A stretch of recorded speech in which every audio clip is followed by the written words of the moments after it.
All right, welcome back to ABA exam review and the continuation of our BCBA mock exam series. This is exam number 6. As always, if you're new to the channel, welcome. If you're returning, welcome back. Please like and, of course, subscribe. Check out behavioranalyststudy.com for all of our study materials, including our combo pack and practice exams. When you pass, let us know so we can include you in the Sunday shout out. Work hard, study hard. Let's get going. 169. Patty accepts a new case and starts to plan the intake process. Client received ABA services before in a different state. Patty contacts the prior provider and they send old treatment plans with data. Patty notices that extinction was relatively ineffective with this particular client. What does this mean for Patty? This could be a very common scenario as you go through your behavior analyst career. More and more people are getting ABA services and then either moving or transferring clinics or in some fashion transferring analysts, and they're bringing with them prior ABA history. And along with that history comes prior treatment plans, what worked, what didn't work. And so it's your job, of course, to review all records at the onset or outset of a case. And so that's what Patty has done. She takes this new case, is planning intake, and she gets a client who's had services before in a different state. And so Patty does what she should. She contacts the provider and gets the old treatment plans. Patty notices in that treatment plan or with the data that extinction was relatively ineffective with this client. So how should Patty interpret this? Now, we want to be careful here, right? We don't know particularly, or Patty doesn't know anything particularly crucial about this past provider other than the data they sent them in some of the plans. So just because extinction was ineffective at the time, does that necessarily mean Patty should rule out extinction forever? Well, of course not.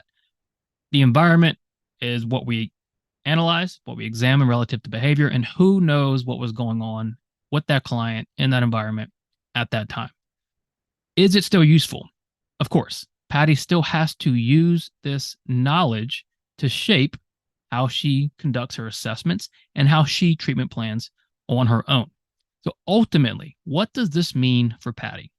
A, Patty should avoid extinction when possible with this new client.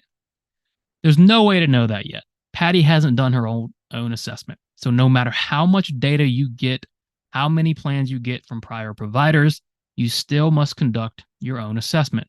There's a good chance Patty might have a different strategy for extinction, and she finds extinction is extremely effective with this client. Just avoiding it altogether makes no sense based on this indirect data she received from a prior provider. That's just not good practice. B, Patty should start with the treatment plan from the old company just to see what works. Do we ever just take a treatment plan and implement it if we didn't write it? No.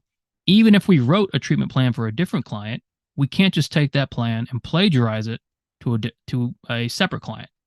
Everything has to be unique. It's all individualized. Now, if you do a full assessment and your full assessment determines that the behavior plan is all but identical, that's one thing. But Patty can't just take this prior treatment plan without any assessment, without her own knowledge, without her own opinion on it, and just go ahead and implement it with the client. We don't plagiarize others' treatment plans, and we don't plagiarize our own treatment plans. Patty should acknowledge extinction was ineffective at the old company and then conduct her functional behavior assessment. This is the most parsimonious approach. What's the simplest approach here? Or even the most pragmatic approach? She can look at the treatment plan and say, okay, extinction was not effective at the old company. That will shape some of what I do in the future. However, I'm going to conduct my own FBA and make my own decisions. This is the most professional way to approach this scenario. And then D, Patty should begin to question the fidelity of the prior company and potentially report them to the board. Unless Patty thinks something unethical has occurred, there's no reason to do this. Sometimes treatment just doesn't work. That's just the nature of human behavior. Patty knows nothing except the data that they sent and the treatment plans that they sent. Unless she thinks something unethical went on, there's no reason to question this old company. So what Patty should do is she should acknowledge extinction was ineffective at the old company and then conduct her own functional behavior assessment and then design her own treatment plan from there. 170, Coach Boone is holding a clinic for his assistant coaches before the season starts. Coach Boone wants his players to take what they learn and practice into the game, so he tells his coaches to randomly provide reinforcement throughout practice. What strategy is Coach Boone likely using? We're looking at Coach Boone's behavior and his strategy. So we know he held a clinic for his assistant coaches before the season starts. So he's teaching his assistants something. Coach Boone wants his players, and this is key, take what they learn into practice into the game. In other words, let's put that in behavior analytic terms, he wants them to generalize. And so with generalization, we have several strategies we can use, specific strategies. Remember, we program for generalization. We don't just hope and wish and pray. Hoping and waiting and wishing is not a strategy. We program for it. This is what Coach Boone is doing. He tells his coaches to randomly provide reinforcement throughout practice. Now, what strategy of generalization does this represent? A, train loosely. When we train loosely, we start to vary non-critical aspects of the environment. Is that what Coach Boone is doing? No, he's not changing the stimuli around in the environment. He's telling his coaches, give reinforcement at random times. Same thing with B, program common stimuli. When we program common stimuli, we would program stimuli in the teaching environment that might occur in the real environment. And again, we're not referring to Coach Boone manipulating stimuli here. We're talking about the contingencies. And so we have C and D, indiscriminable contingencies and natural contingencies. What is the difference? With natural contingencies, these are contingencies that occur through just responding and being in the environment. So we're not contriving these. We aren't setting these up. They just occur naturally as we respond to the environment. Indiscriminable contingencies are contingencies that we contrive and that we set up, but they're contingencies where the learners don't know when reinforcement is coming. So the learner is unaware of the contingency. And that's what Coach Boone is doing here. He's telling his coaches, well, just randomly give reinforcement. It's almost like a variable schedule. Don't let the players know when contingencies are coming. It still isn't natural because the coaches are still planning it and contriving it and doing it on their own, but it is indiscriminable. The players are not going to be able to identify situations where reinforcement occurs. So the strategy Coach Boone is using likely is indiscriminable contingencies. Examine the following graph. Which condition features a replication component? All right, graph questions. Graph questions, in my opinion, if you've prepared, should be so easy on the exam. All right. And the reason being is you're just using visual analysis and then pairing it with your terms. In this case, we have our graph. So immediately we have baseline treatment. First thing we want to do at graph is understand what design. Okay, what are we looking at? Well, we have behavior, we have time, we have an ABAB. So we have this withdrawal or reversal design. Question is asking about the condition that features a replication component. So when we're talking about replication, what are we talking about? We're talking about single or steady state strategy or baseline logic, right? So we're talking about prediction, verification, and replication, which is what we use in experimental design to try to establish functional relationships. And so ABAB are the easiest to look at this prediction, verification, and replication because it's very clear when removing and adding treatments. And so if we look at baseline, we start here. We have this box with the open white circles. And so this box here is going to be prediction. Why is it prediction? Well, we're predicting the baseline, what the baseline would do if treatment didn't start. And so treatment did start, and so the behavior increased here. This is just our prediction. Go to baseline 2, we can see the gray box right here. That is the verification of our prediction. We verified that baseline would look like this had treatment never started because we withdrew the treatment. If we look at this, right, same thing here, it's just another prediction. We're predicting treatment would continue on or the behavior would continue on if treatment continued. So we have 2 predictions so far, and then we have 1 verification. What we're looking at, though, is replication. What condition features replication? Well, replication is when we reintroduce treatment to see if we've replicated our effect on the dependent variable. And we have. Here is our replication. We were able to replicate the effect on the behavior with treatment 2. And again, you can see we've made another prediction. So the only condition that features a replication component is treatment 2. Hopefully you understood what we just did there when we broke it down. If not, rewind it and do it yourself. Where are the predictions? Where are the verifications? And where are the replications? We predicted our baseline, then we predicted our treatment, and then we predicted our baseline. We verified our baseline, and then we replicated our treatment. So the condition where replication occurred was treatment 2. 172. After conducting a full functional analysis, Rochelle concludes that the function of her client sniffing pumpkin pie scented candles is automatic. Rochelle wants to put this behavior on extinction. Which of the following approaches would be most appropriate to begin with? I like extinction questions because it forces you to think about the whole picture of the behavior. We are, when implementing extinction, withholding reinforcement for a previously reinforced behavior, meaning we have to identify first what's maintaining or reinforcing the behavior. The only way to know what to withhold is to identify what's reinforcing. In this case, that's going to be through the function. If we know the function, we can decide, well, okay, we know what's going to reinforce the behavior. The function here, Rochelle determines, is automatic, meaning it's not socially mediated, meaning the client is doing something without the assistance of somebody else to get reinforced. In this case, the behavior is sniffing pumpkin pie scented candles. So very likely, the reinforcement is coming from the sniffing of these scented candles. Our goal here now to put the behavior on extinction is to somehow withhold reinforcement. Since the behavior is automatic, the likely reinforcer is the scent.